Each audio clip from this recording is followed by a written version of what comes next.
Once upon a time, two brothers, Jacob and Wilhelm Grimm, set out to find the forgotten fairy tales of ancient Germany. After many years of searching and listening and collecting, they finally revealed their first copy of Grimm's Fairy Tales, the greatest collection of folklore the world has ever known.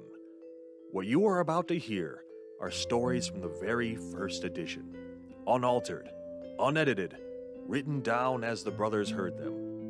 A warning: some of these stories contain violence and horror left out of later versions and may not be suitable for children or the faint of heart. Without further ado, Town Hall Library presents Grimm Tales.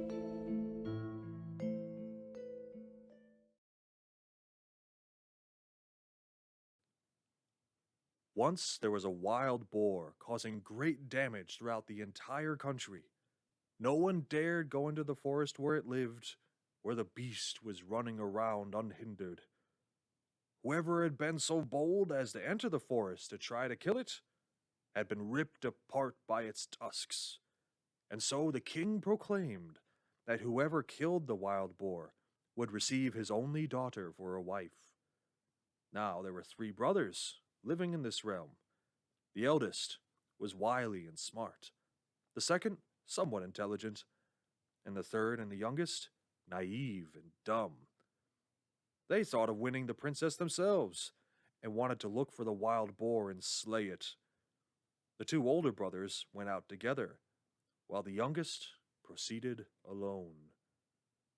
When the youngest brother entered the forest, a little man appeared before him. He was holding a heavy lance in his hand, and he said to him, "Take this lance and attack the wild boar without fear. You'll be easily able to kill it."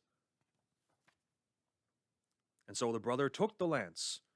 He struck the boar, and it fell to the ground dead.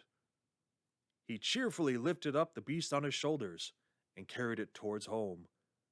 Along the way, he passed by a house in which his older brothers were enjoying themselves by drinking wine. When they saw him carrying the boar on his back, they called out to him, "Come inside, have a drink with us. You must be tired." The innocent boy didn't suspect anything evil.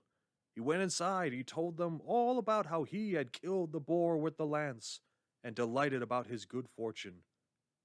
In the evening, they headed toward their home together, and the two older brothers made a plan to take their brother's life.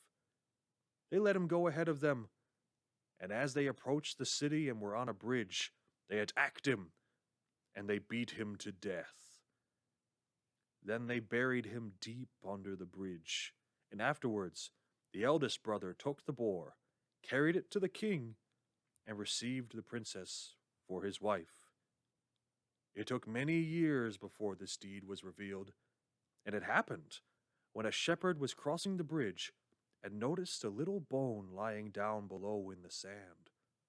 Since it was so clean and snow white, he wanted to make a mouthpiece for his horn out of it. So he went down and picked it up. Later, he carved it into a mouthpiece, and as he set it into the horn and wanted to blow, the little bone began to sing on its own accord. "Dear shepherd, blowing on my bone, hear my song, for I want you to know my brothers killed me years ago. They buried me by the brook that flows and carried off the dead wild boar and won the king's lone daughter." The shepherd immediately took the horn and brought it to the king, and once again it sang the same words. When the king heard the song, he had the ground beneath the bridge dug up, and the bones of the dead brother were revealed.